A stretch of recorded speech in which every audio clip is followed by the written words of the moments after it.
Senang sekali Teacher bisa kembali menjumpai kalian walaupun masih lewat video pembelajaran ini. Teacher berharap kalian semua dalam keadaan yang baik dan sehat, selalu ceria, dan yang paling penting adalah selalu juga bersemangat untuk berbuat baik. Pada pertemuan sebelumnya kita sudah membahas mengenai cara berderma yang baik. Nah, bagaimana cara memberikan derma yang baik? Yang pertama adalah berderma dengan tulus, yang kedua berderma dengan mudah, yang ketiga adalah berderma dengan bijak, dan yang keempat adalah berderma dengan bahagia. Nah, pada pertemuan sebelumnya kita juga sudah mengetahui bahwa Buddha mengatakan ada 3 jenis derma. Yang pertama adalah derma kebendaan, yang kedua adalah derma kehidupan, dan yang ketiga adalah derma kebenaran. Hari ini kita akan membahas satu persatu, yaitu ketiga jenis derma tersebut. Hari ini kita akan membahas derma kebendaan. Pelajaran 6, 3 jenis derma. Bagian yang pertama kita akan terlebih dahulu membahas mengenai derma kebendaan. Derma kebendaan adalah derma yang diberikan dalam bentuk barang atau materi. Misalnya memberi pakaian, makanan, buku-buku, ataupun uang. Derma kebendaan dapat kita berikan kepada orang-orang yang membutuhkan, seperti korban bencana alam, anak yatim piatu, atau teman-teman yang kurang mampu. Tapi kita harus ingat, barang-barang yang kita berikan haruslah barang-barang yang memang diperlukan dan masih layak digunakan.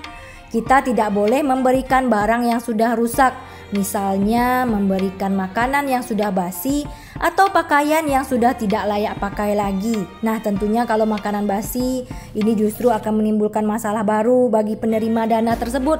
Mungkin akan sakit perut ya, dan lain sebagainya. Dan juga jika kita memberikan pakaian yang sudah tidak layak pakai lagi, nah tentunya penerimanya juga tidak bisa pakai. Misalnya bajunya sudah compang-camping banget, sudah sobek, bahkan mungkin pantas untuk dijadikan kain lap. Nah, tentu ini tidak layak dipakai lagi, sehingga tentu akan menimbulkan masalah baru bagi si penerima dana tersebut. Oleh sebab itu, kita memberikan dana haruslah barang yang masih diperlukan dan layak digunakan. Memberilah dengan cara yang baik. Jika kita punya kesempatan memberikan sesuatu secara langsung, berikanlah dengan cara yang sopan. Berikanlah dengan perasaan senang. Kenapa? Karena kita telah memperoleh kesempatan berbuat baik. Berikut ini adalah contoh siswa Buddha yang sangat murah hati.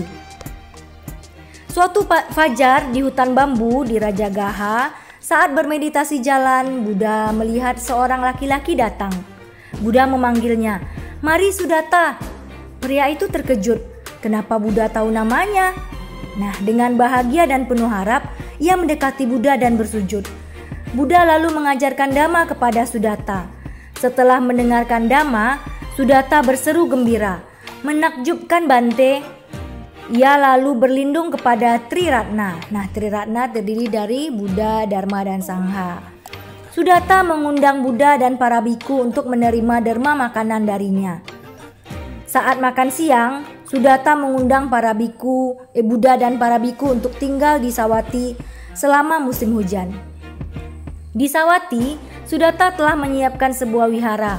Ia telah membeli sebidang lahan dari Pangeran Jeta dengan kepingan emas yang menutupi tanah di lahan tersebut. Pangeran Jeta sendiri mendermakan sebagian lahan untuk dijadikan wihara. Wihara tersebut diberi nama Wihara Jetawana. Sudatta mempersembahkan wihara itu kepada Sangga. Orang-orang mengenal Sudatta dengan nama Anatta Pindika, yang berarti pemberi makan kaum miskin. Anatta Pindika sangat murah hati. Setiap hari di rumahnya, ia selalu menyiapkan banyak makanan untuk orang-orang miskin dan para pengelana. Ia juga selalu menyokong Buddha dan para biku. Ia selalu memeriksa apakah para biku memerlukan sesuatu di wihara. Ia juga selalu melayani biku yang sakit dan membantu mereka agar sembuh kembali. Suatu hari ketika terjadi banjir besar, gudang harta Anatta Pindika tersapu banjir dan hilang. Meskipun begitu, Anatta Pindika tidak berhenti berderma. Ia tetap berderma meski tidak sebesar sebelumnya. Melihat sifatnya yang murah hati, para dewa lalu membantu mengembalikan harta Anathapindika yang hilang. Selain gemar berderma, Anathapindika juga gemar mempelajari dan menjalani dhamma. Anathapindika menjadi sangat mudah bahagia, mudah merasa damai dan tenang. Pada akhirnya, Anathapindika mencapai kesucian.